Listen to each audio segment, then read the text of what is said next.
Viewers, आज की video में हम डिस्कस करेंगे डीकंस्ट्रक्शन थ्योरी को।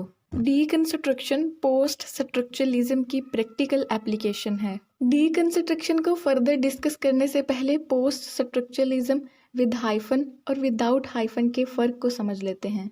पोस्ट स्ट्रक्चरलिज्म एक मूवमेंट, रिस्पॉन्स और टाइम पीरियड को डिनोट करती है, यानी ये एक मूवमेंट है जो स्ट्रक्चरलिज्म के अगेंस्ट आई। स्ट्रक्चरलिज्म, जिसमें फर्डिनेंड डी सशोर ने कहा कि लैंग्वेज साइंस सिस्टम है, यानी ये सिग्निफायर और सिग्निफाइड का मजमुआ है। सिग्निफायर साउंड इमेज है और सिग्निफाइड मेंटल कॉन्सेप्ट।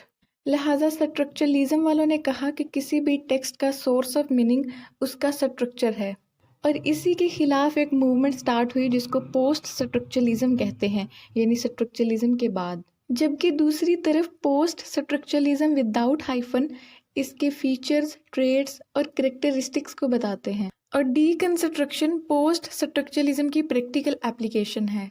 डीकंस्ट्रक्शन का फाउंडर जैक्स डेरिडा है, जो अल्जीरिया में पैदा हुआ। डेरिडा मार्टिन हेडगर के वर्क बीइंग एंड टाइम से बहुत इन्फ्लुएंस हुए, जो 1927 में लिखा गया। और डेरिडा ने डीकंस्ट्रक्शन टर्म भी मार्टिन हेडगर की डिस्ट्रक्टिव रिट्रीव से बोरो की। डेरिडा ने ये टर्म यानी डीकंस्ट्रक्शन 1967 में अपने एक वर्क ऑफ ग्रामेटोलॉजी में यूज़ की। ऑफ ग्रामेटोलॉजी फ्रेंच में लिखी गई, जो 1967 में पब्लिश हुई, और इंग्लिश में इसे 1976 में ट्रांसलेट किया गया। इस किताब में डेरिडा ने कहा कि टेक्स्ट से बाहर कुछ भी नहीं है, और गायत्री चक्रवर्ती स्पिवक ने इसको ट्रांसलेट किया। ये सिलसिला शुरू हुआ था 1966 में, जब कुछ critics Johns Hopkins humanities centre में एक कॉन्फ्रेंस के लिए गए।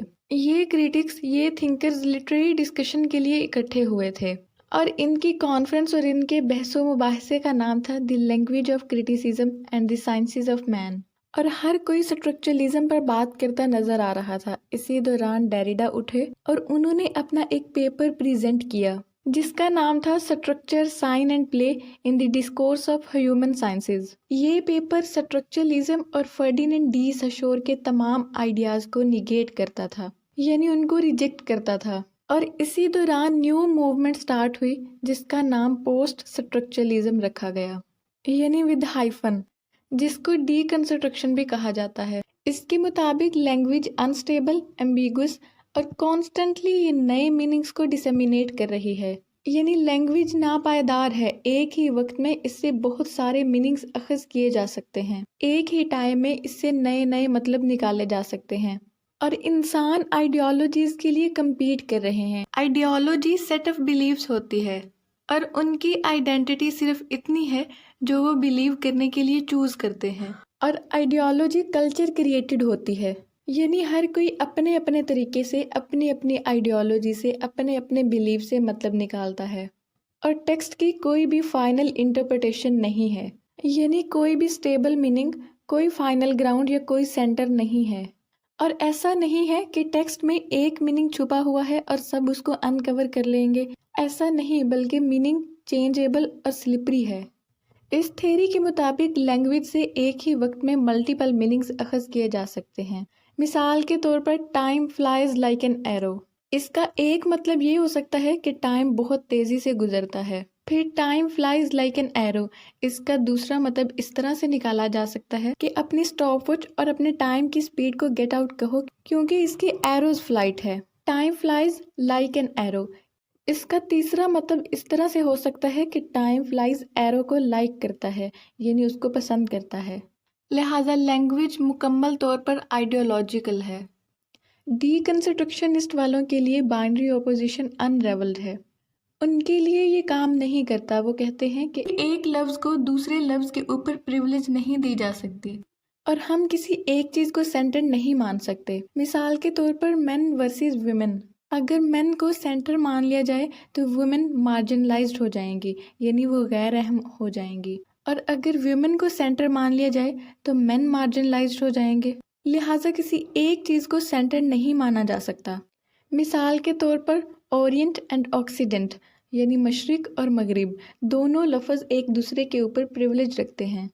फिर है फोनोसेंटरिज्म, ये टर्म भी डेरिडा ने यूज़ की, और इसके मुताबिक स्पीच को राइटिंग पर प्रिविलेज है। क्योंकि स्पीच के लिए स्पीकिंग प्रेजेंस भी होती है, यानी स्पीकर के पास लिसनर भी होता है, जबकि रीडर के पास साइमल्टेनियसली राइटर नहीं होता, इसलिए स्पीच ज़्यादा ऑथेंटिक है। फिर है लोगोसेंट्रिज्म, जिसको मेटाफिजिक्स ऑफ प्रेजेंस भी कहते हैं, और इसका मतलब है कोर, सेंटर और ट्रुथ के लिए क्वेस्ट, यानी आपके अंदर वो प्यास, वो जुस्तजू, वो पैशन होना चाहिए कि आप मीनिंग तक पहुंच सको। ह्यूमंस प्रेजेंट में रहते हैं तो ट्रू आइडिया और ट्रुथ भी प्रेजेंट में ही जाना जाए, और जो एब्सेंट है उसको ढूंढने की कोशिश की जाए, क्योंकि जो एब्सेंट है उससे मीनिंग बिल्कुल चेंज हो जाएगा। फिर है एपोरिया, ये एक ग्रीक टर्म है जिसका मतलब है पजल और डाउट, यानी टेक्स्ट पढ़ते हुए आपको कोई मुश्किल, परेशानी या डाउट हो जो अनरिजॉल्वेबल है, यानी हल नहीं किया जा सकता, यानी टेक्स्ट में लॉजिकल कॉन्ट्राडिक्शंस। ये टर्म भी डेरिडा ने यूज़ की और इसके लिए कहा कि blind spots of any metaphysical argument. फिर है डिफरेंस, ये टर्म भी डेरिडा ने यूज़ की और ये दो फ्रेंच वर्ब्स का कॉम्बिनेशन है, टू डिफर और टू डेफर। टू डिफर का मतलब है नॉट सेम और टू डेफर का मतलब है टू पोस्टपोन, यानी मीनिंग्स सेम नहीं हैं, ये कॉन्स्टेंटली चेंज हो रहे हैं।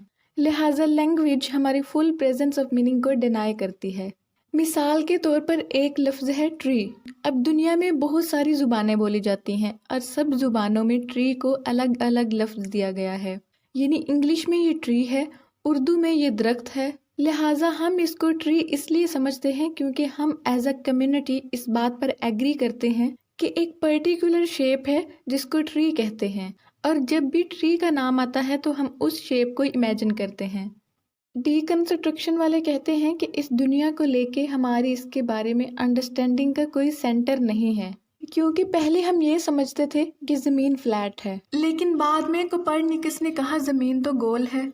लिहाजा हमारी अंडरस्टैंडिंग डीकंस्ट्रक्ट हुई, और इसी तरह हमारी आइडेंटिटी भी एम्बिगुअस और अनस्टेबल है, क्योंकि हमारी आइडेंटिटी उससे बनती है जो लैंग्वेज हम बोलते हैं और एक्सपीरियंस करते हैं, और अगर लैंग्वेज ही एम्बिगुअस और अनस्टेबल है तो हमारी आइडेंटिटी भी। फिर है डीकंस्ट्रक्टिंग लिटरेचर, यानी टेक्स्ट के मल्टीपल मीनिंग्स हैं जो फिक्स नहीं हैं, और टेक्स्ट की अनडिसाइडेबिलिटी को प्रूव करने के लिए कुछ स्टेप्स हैं। ये क्रिटिकल टेक्स्ट या लिटरेरी टेक्स्ट कोई भी हो सकता है। पहला कि उस टेक्स्ट की सारी इंटरप्रिटेशंस नोट की जाएं, फिर देखा जाए कि किस तरह वो इंटरप्रिटेशंस एक दूसरे से कॉन्फ्लिक्ट कर रही हैं, किस तरह वो एक दूसरे से मुख्तलिफ हैं। फिर उन कॉन्फ्लिक्ट से पैदा होने वाली नई इंटरप्रिटेशंस देखी जाएं कि और कौन कौन से मीनिंग्स निकल रहे हैं, नए मीनिंग्स निकाले जाएं, और फिर स्टेप 1, 2 और 3 को इस्तेमाल करते हुए टेक्स्ट की अनडिसाइडेबिलिटी को प्रूव किया जाए। व्यूअर्स, इसी के साथ ये वीडियो एंड होती है। उम्मीद करती हूँ आपको समझ में आई होगी। Thank you so much for watching.